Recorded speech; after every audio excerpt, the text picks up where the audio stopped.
We're following breaking news out of West Fargo. Their assistant city administrator has been fired after his arrest for aggravated assault and preventing arrest. City officials say Tim Solberg's behavior violated several policies. Solberg was arrested by Fargo police on January 15th after officers were called to a domestic disturbance.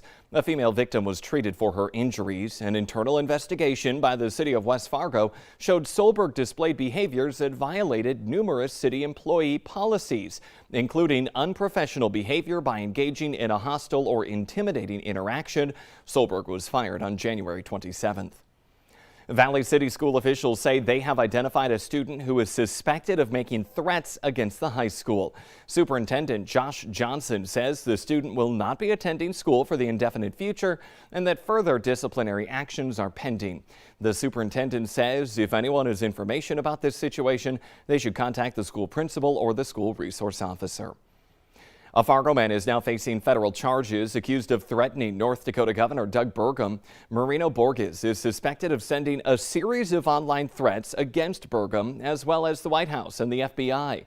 Court documents say he threatened to bomb FBI agents and sent an email to Burgum's office last week saying that he would burn down the city.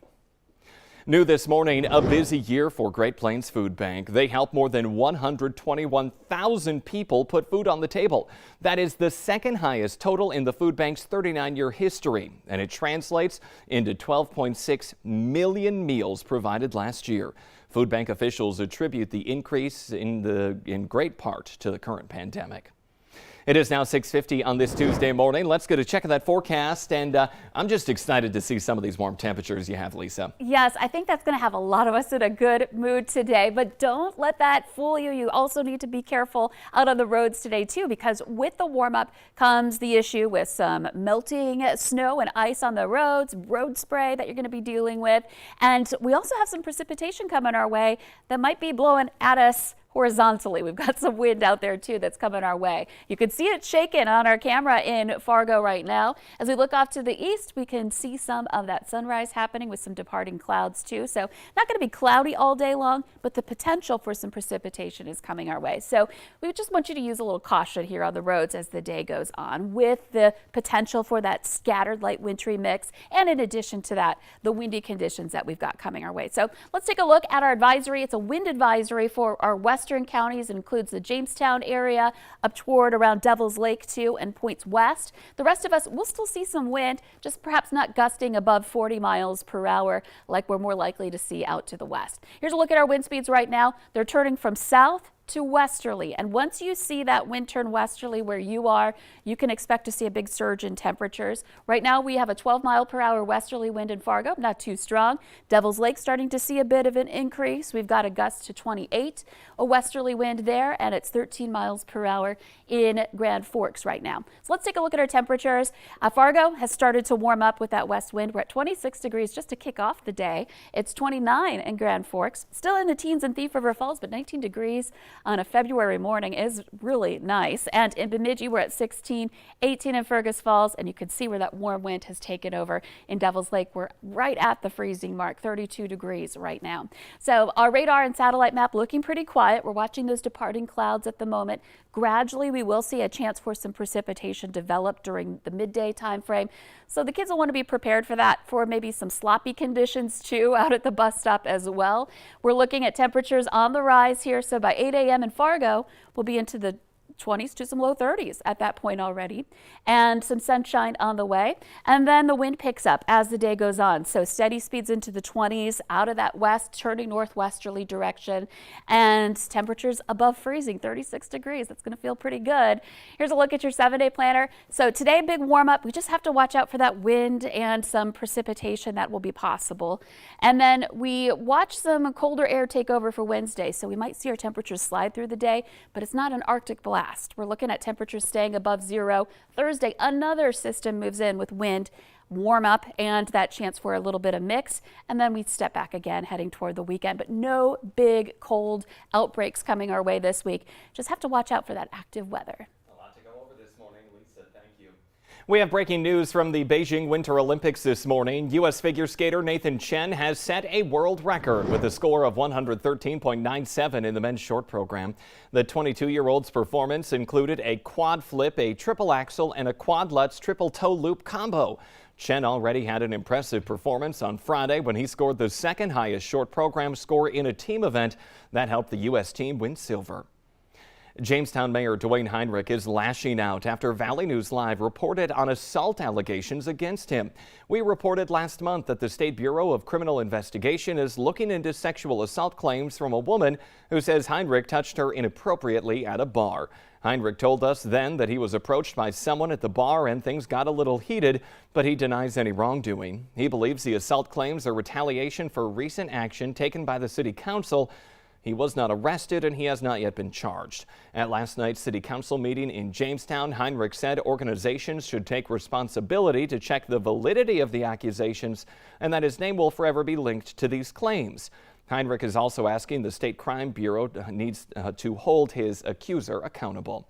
We have put in a request to get the video of what happened inside that bar that night, but the request cannot be granted until the investigation is closed, and it's currently open. The federal trial of 3 former Minneapolis police officers accused of violating George Floyd's civil rights is now back on track. Yesterday, a lung specialist from Harvard testified that Floyd could have been saved if police officers had moved him into a position where he was able to breathe more easily.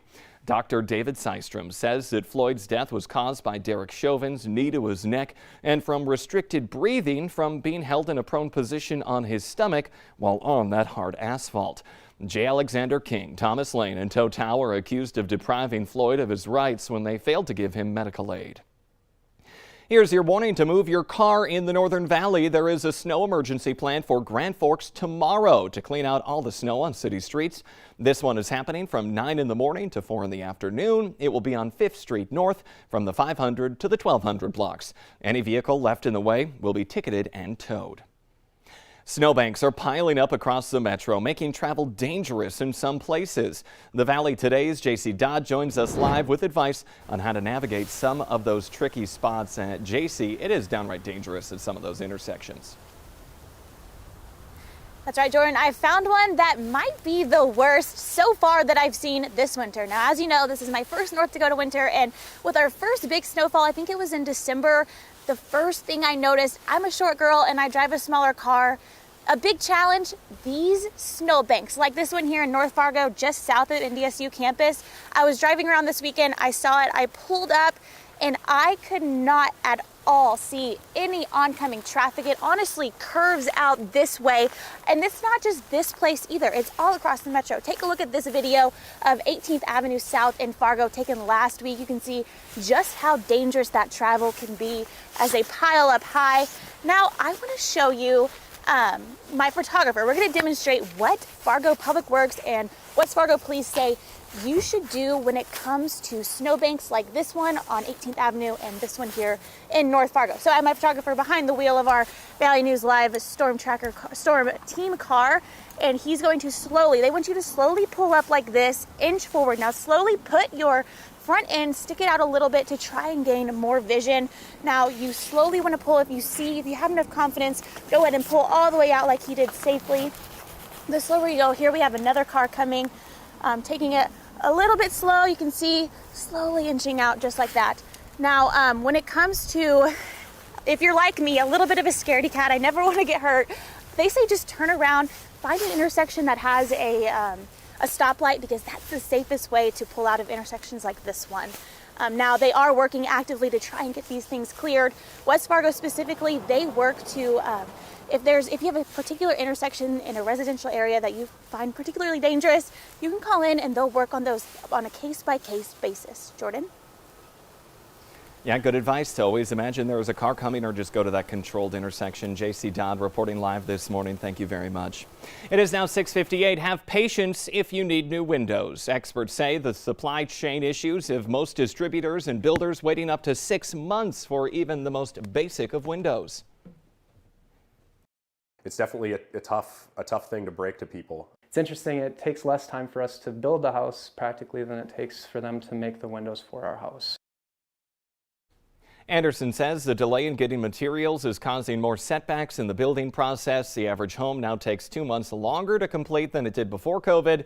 That means fewer new projects for companies like his. Builders say it's hard to tell when or if things will improve.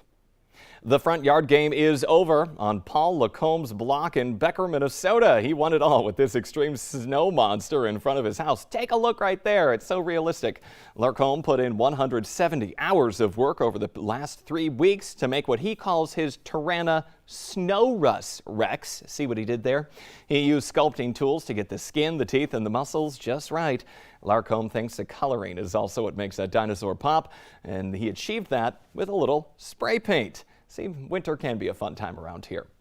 The Today Show and CBS Mornings are just about to start, but the Valley Today rolls on. We have more live up-to-the-minute news and weather coming up right now on the Fargo CW. That's where we find Lisa tracking this warmer but windier Tuesday ahead. Have a great day, everyone.